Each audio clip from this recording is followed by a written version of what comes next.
They say the wealth of a temple is its community. So we have a very nice community. It's because you've got good leaders. Now there's babies babbling away enthusiastically. Are they inside or outside? Outside, but they're right under the open window, right? Is that part of the plan? That's all right. I raised 2 kids myself. You know, Sandamani was saying that I am responsible for a number of things, Govardhan, a number of temples in ISKCON temples. And I asked the founder of the Hare Krishna movement, I was on a morning walk with him, with a number of other devotees. And I was a young man, hard to believe, but true. I was a young man once.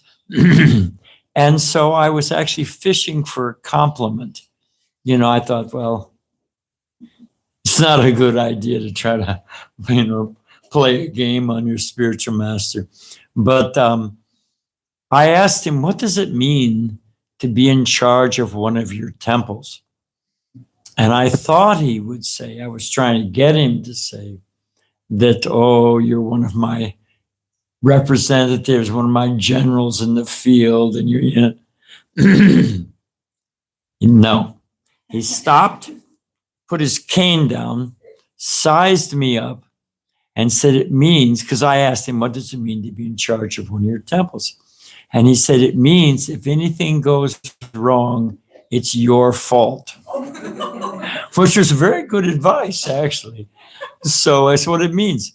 So when Sandamani says I'm, a member of our international governing body, that means if anything goes wrong, you call me, it's my fault.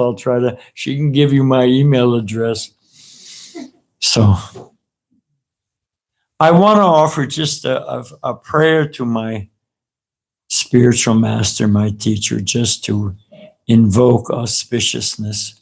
It'll be short, it's in Sanskrit, but it invokes spiritual vibration. You've got all these crystals put around here and there. So the Sanskrit mantras actually invoke auspiciousness and purify the ether, the atmosphere. So it's a nice invocation. Om Gana Tavarandasya Gana Gana Salakaya Jakshusha Militangina Tazarishi Guru Namaha. And it may my eyes be opened with spiritual knowledge, the torchlight of spiritual knowledge. And that's kind of I'm losing my voice also. Somebody's answered prayers there. So I'll try to get through. And there's a clock and we go till 6:30, right? Yeah, I can see the clock, but we go to 6:30, right? Okay. Well, man is called the rational animal, or human beings are the rational animal. And what is that rationality? Is it simply one of the first things, this is in 1969, I heard the founder of the Hare Krishna movement give a talk, and I arrived late. And one of the first things he said is, we are not simply polished dogs and cats. Well, that's, punch in the nose. What does he mean by that? And being the rational animal, what does that mean? What is that rationality? Animals eat, we eat. Animals sleep, we sleep. Animals have sex, we have sex. Animals defend, we defend. They may be more simplistic. They might fight with tooth and nails, and we fight with drone, and nuclear bombs. But the mentality, the psychology is the same. So what makes us different is that we have a concept of who are we and where am I going and what's it all about?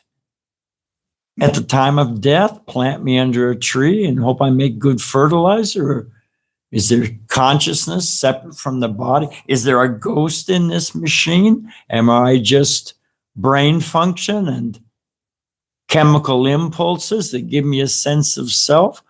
What am I and what's going on? And is this a real purpose of life, just to get myself to Walmart and back? And what's it all about? Animals don't think that. But a human being is meant to think about these things. And you can boil it down to one question. Is everything going on by chance? Or is there a purpose? Is it chance? Is it design? So it's called the either or question.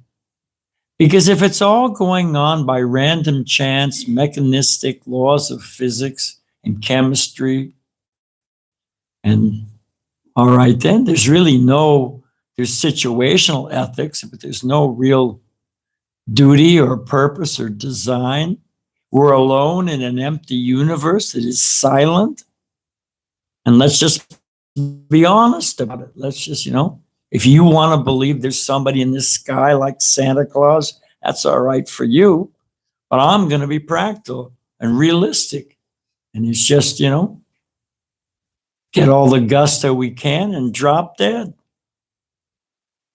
Pretty pessimistic, a dark view. But, maybe what is it? I think there's a British philosopher, Hobbes, and he says the life is brutish, beastly, and brief. I think nasty, brutish, and brief.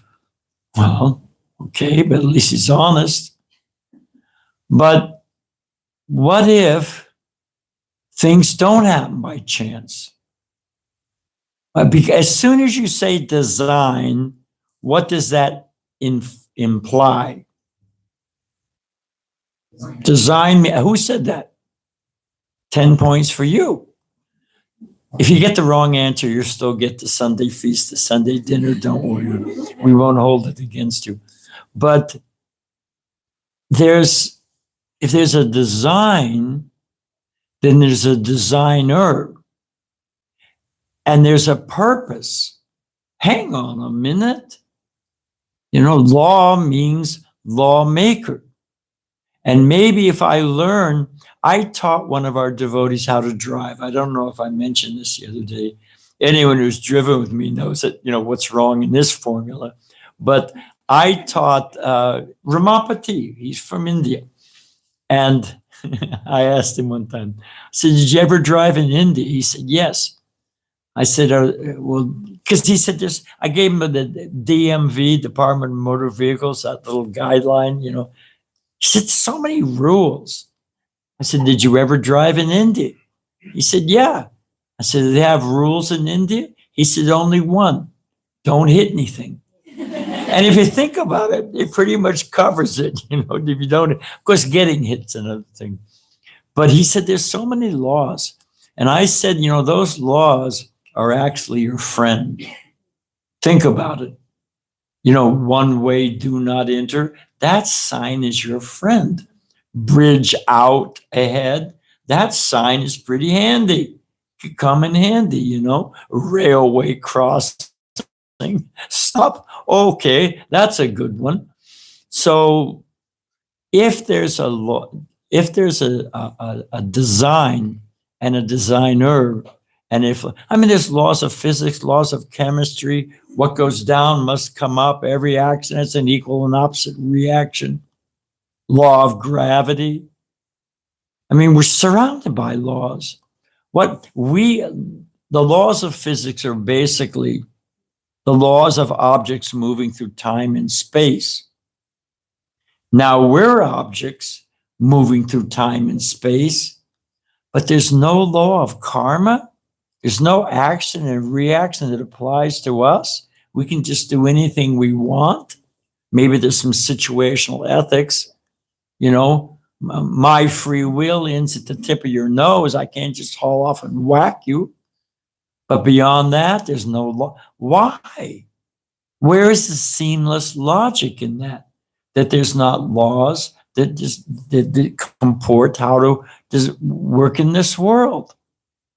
So my Srila Prabhupada, the founder of the Hare Krishna movement, he was speaking in London at our Bhaktivedanta Manor. And there was it's a long hall. You've been to Bhaktivedanta, and it's narrow. It's like a train car. It's long. And Prabhupada was sitting on this end, and the deities, we have these beautiful Radha Krishna deities, Murtis of the Supreme Lord. It's a whole story, but anyway, there it is. So Prabhupada was here, and the deities, the Vigraha, worshipable forms of the Supreme Lord, were here. And a man stood up in the middle and said, "Can you see God?" Prabhupada said, "Yes, but you're standing in the way. Sit down." The guy sat down, So people say all the time, "Show me God." Well, sure. But what are our qualifications? Can I say, I've never met President Biden and soon to be somebody else? I've never met them. Can I say, because I've never met the mayor of Tucson? Does that mean there's no mayor of Tucson? I've never met the president. So, well, who are you? What's your qualification? And the temple and the president of the United States is in for 4 years or 8 years. Yeah, just as a sidelight, have you ever seen them when they go in and how they're youthful, enthusiastic? You ever see a picture of them after 8 years? Man, talk about, they take a percentage of the karma of the whole population. It takes a lot out of them. But anyway, I can't, just because I've never seen the president doesn't mean the president's not there. The question is, what's my qualification? Right? I mean, if the president wants to see me, black helicopters hover and the FBI knocks on the door and off I go to an undisclosed location. So there is a science, there is an art, there is a methodology. We used to go into Canada from Detroit, and it's an international border. And we would take our books across. And they said, you have to go through customs. And they said, these books, we're going to tax you for these books. And we said, no, these are religious. They should be, whatever it is, exempt.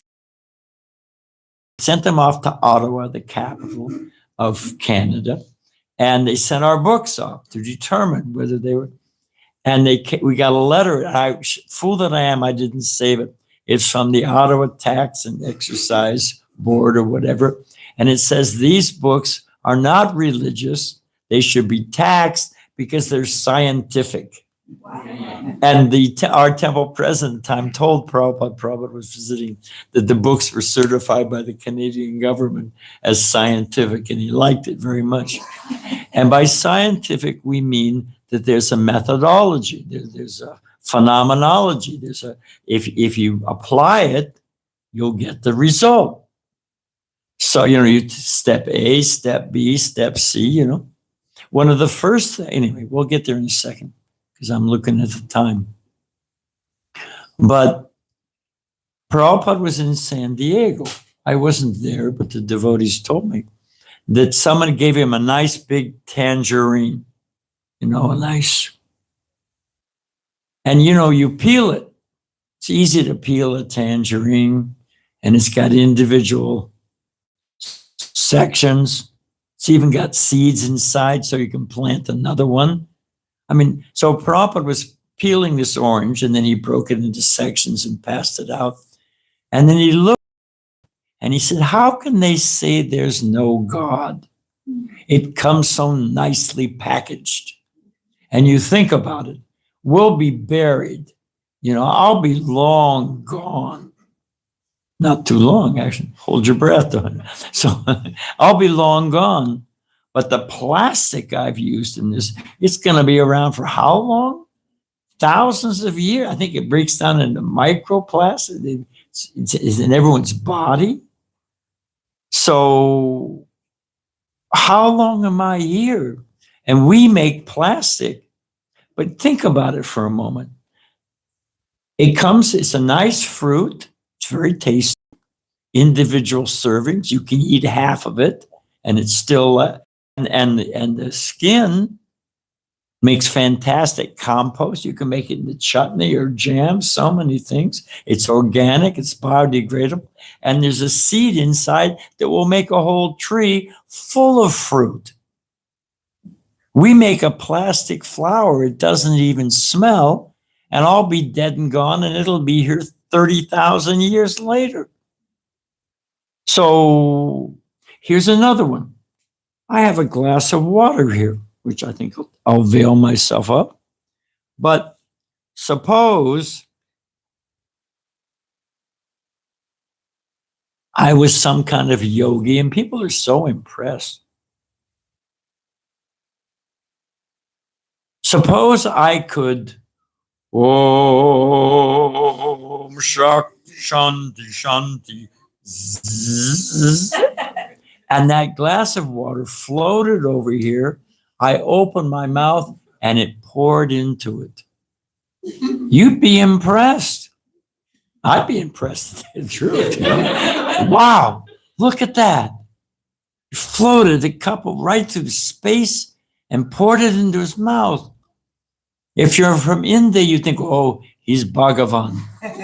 He's the Supreme Lord.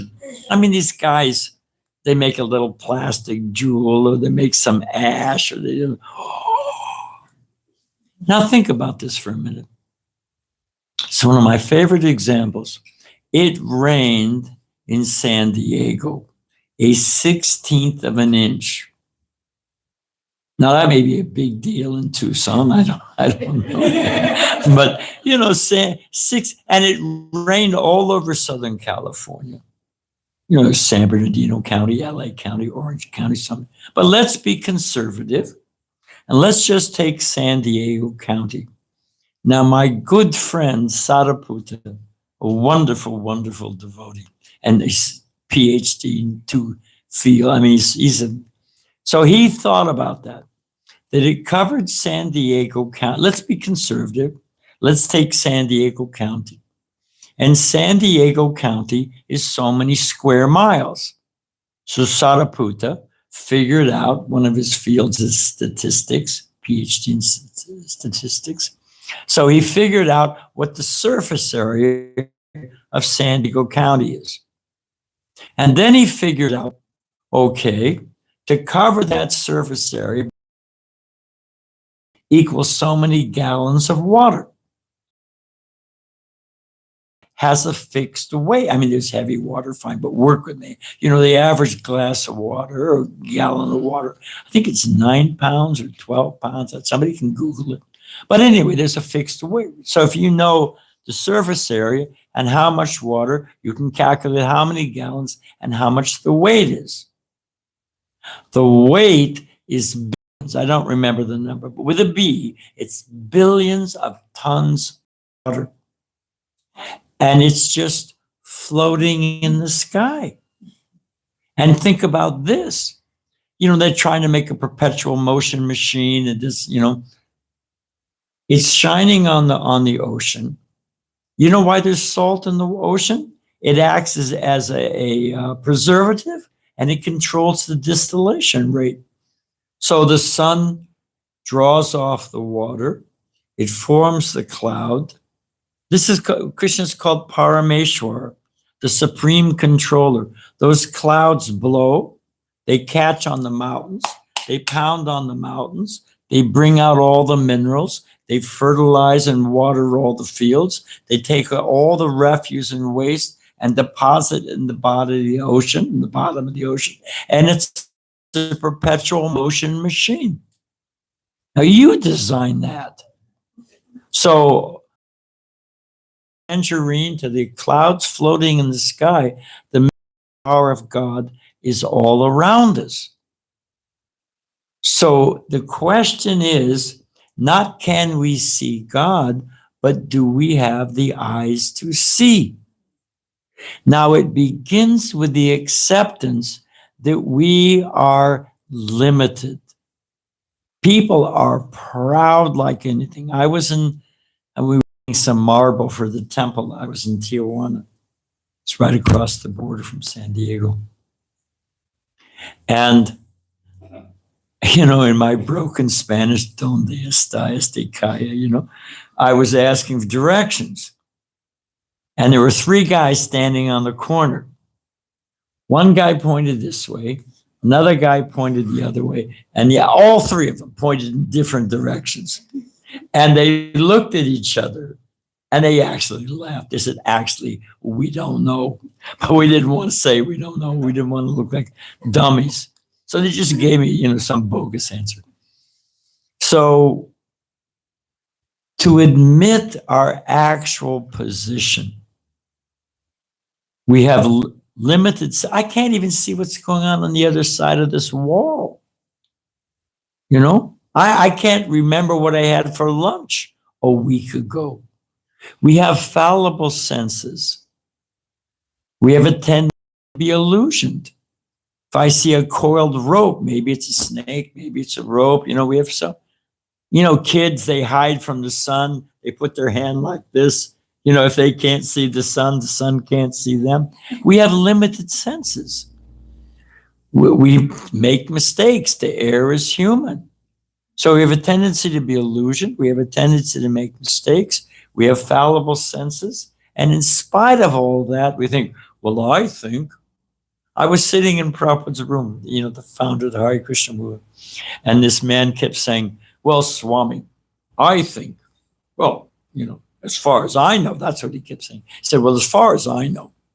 And as far as I know. And about the 4th or 5th time, as far as I know, Prabhupada said, that's my point. How far do you know? So if we admit the fact of the matter is that we're finite. How is the finite going to understand the infinite? How are we going to see God in our very limited position? How is it possible? Is it impossible or possible? Let me ask you a question. Suppose I'm fixed. Suppose some kid put, will hold quick dry glue on this seat. And I sat down, I'm stuck. Okay? Now I want to shake hands with this gentleman right here. It's a visual. So work with me, okay? I want to shake his hand. Now I'm limited. I can stretch. I can practice yoga. I was hit by a motorcycle. I've been hit by a motorcycle. I've been hit by a car. There's a lightning storm. Don't stand next to me because I'll get stuck. So I can get my back to work, Can I shake his hand or not? Oh, we hear no. No. We have any yes advocates? Huh? No, they're mentally. We got enough mental issues. I'm not introducing anymore. Okay, how can I shake hands with him? I have to go there. Show me. It's a visual. Come on. Wow, that's kind of you. But if he takes the initiative and comes to me, then it becomes very easy. So our point is that infinite wisdom, spiritual wisdom, is revelatory. We have to be honest. I'm limited. I'm full of faults. That doesn't mean low self-esteem and my mother never loved me. We're not talking about any of that kind of stuff. But we're saying an honest admission of our actual position. So my spiritual master used to say, and his teacher used to say, that, and Jesus says, we'll get back to that in a minute, but don't try to force your way to God. We are not going to unlock the secrets of the universe by our own strength. There's a Christian saying, and Prabhupada liked it, you cannot take the kingdom of God by storm. But suppose I have a radio, and there's a radio station. Now they're sending out a signal, right? Sending out a signal. Suppose I say, I can't get it. Something wrong with the radio station. But a priori, it's established fact that the radio station is sending out a signal. So what's the fault? Well, maybe I need to tune the radio. You know, you need to zzz, and then it comes in. So what we are doing here, amongst other things, but what we are doing, that the receptacle is the heart. And Krishna is giving externally and internally, that's a whole other discussion. But the point is it's revelatory. And Krishna within the heart, the Supreme Lord, reveals himself. He also reveals himself via his instructions. There's so many spiritual instructions, and there's great saintly persons. So it's called Guru Shastra Sadhu, and you line up with those, you tune the heart. Why don't we eat meat? Why don't we take intoxications? I saw a t-shirt the other day. It said, instant idiot, just add alcohol. You know, and what is garbage in, garbage out? So if I want to understand the absolute, I have to do some heavy lifting, and it requires purifying the heart and purifying the consciousness. There's reasons why we don't take intoxication. We don't eat animals. You know, we don't do so many different things. We don't have the crazy wild after boyfriend, girlfriend.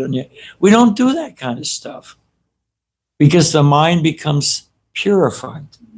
And in that purified, like the radio tuned in via Guru Shastra Sadhu, the instructions of the Supreme Lord within the heart, finding a bona fide teacher, learning from the example of the great saints and sages, all of a sudden, not all of a sudden, over time, the Supreme becomes manifest. That which is infinite becomes known to the finite. So it is a great science, and we humbly request you that you can take it up. Why not? Why not answer the either or question? You don't have to shave your head. Maybe you don't like saffron. You don't have to wear saffron. Although Tadit told me, one of our devotees, it's a long story, but she purchases for our gift shop in Los Angeles. And she told me that according to Vogue magazine, did you know that there's a color of the year? Yes. You did know that. Yeah, there's a color of the year. And last year it was saffron. I'm in style. You know? So, always in fashion. You know? So, you know, I don't know where I was going with that. But the point is, there's an art, there's a science, and you can practice it. So one last thing I wanted to say. So that's what we're about. And we make the humble request. So you don't have to wear saffron. You don't have to shave your head. You don't have to live in the temple. You don't have, it doesn't work like that. But we do need to do the heavy lifting of purifying our heart and purifying our consciousness. And my guru used to give a very nice example, simple example, and it's true. If I have a piece of metal, just iron poker, let's say, for a fire, I can handle it, no effect. But if I put that in the fire, by association with fire, it becomes like fire. It has heat and light, it'll burn my hand. So it was in there, dull matter, dull iron.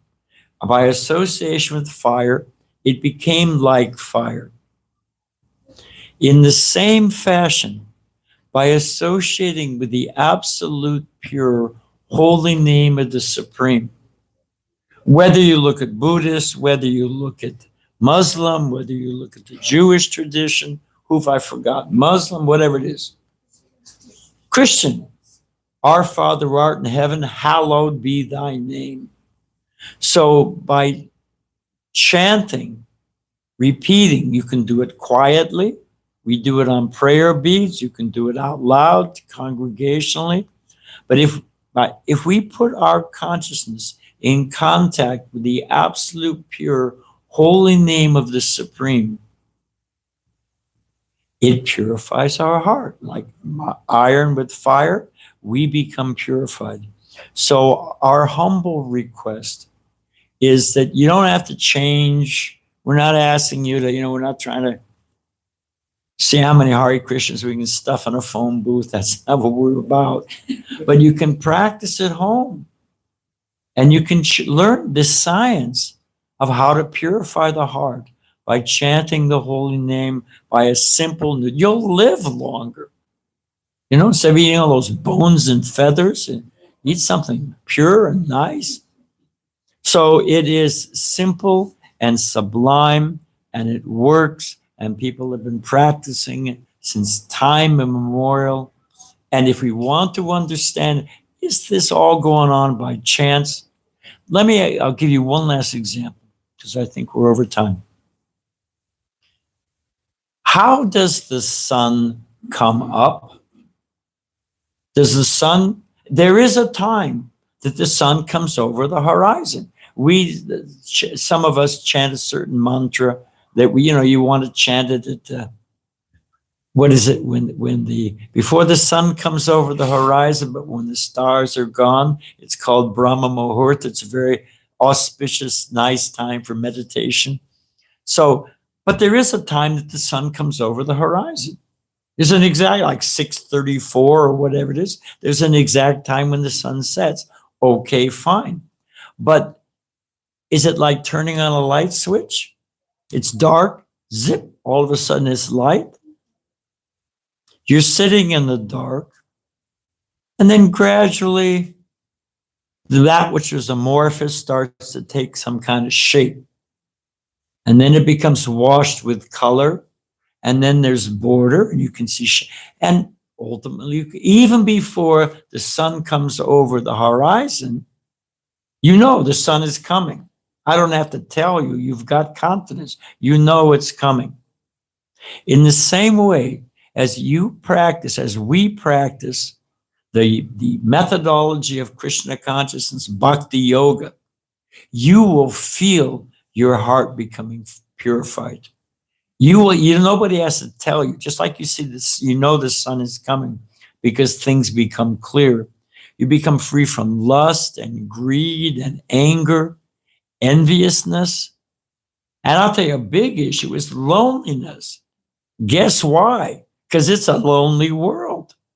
But my teacher, he said, I keep saying I'll finish, but he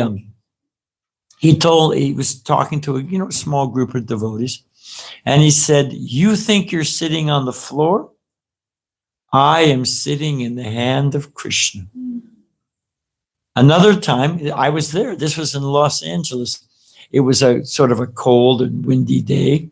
It was cold last night. It's kind of like that, everyone's all bundled up in caps and, sweaters and this and that. And we were in Prabhupada's room, Srila Prabhupada's room in Los Angeles. And you can go there. He's got a low desk and there's a window behind it. And you know how sometimes the clouds will part on a cloudy day and a shaft of light will come down, almost like a spotlight. So clouds parted for a minute, a shaft of light, and it came right through Prabhupada's window, and it literally bathed him in a rectangle of light, just like you turned a spotlight on. So he was bathed in this warm sunlight. And Prabhupada, who didn't miss a thing, Prabhupada chuckled, and he said, yes. And we were in darkness, the rest of us, literally and figuratively, and Prabhupada was bathed in the shaft of warm light. And Prabhupada said, yes, someday you will feel this sunlight like your lover's embrace. So loneliness, we're not alone. Krishna's the pure taste in water. He's the original fragrance of the earth. He's the light of the sun and moon. Suhridam Sarvabhutanam. He's the best friend in our heart. What to speak of, there will come a time like the sun comes over the horizon, we will see the Supreme face to face. So that is the potency in this practice. It makes complete sense. You can experience on your own. You can take it to whatever level you like, but we should not waste this human form of life. It is the most valuable thing. So please, I hope I've encouraged you to inquire further. And we can end there. Yeah? I'm getting the sign from you. Thank you very much, Hare Krishna.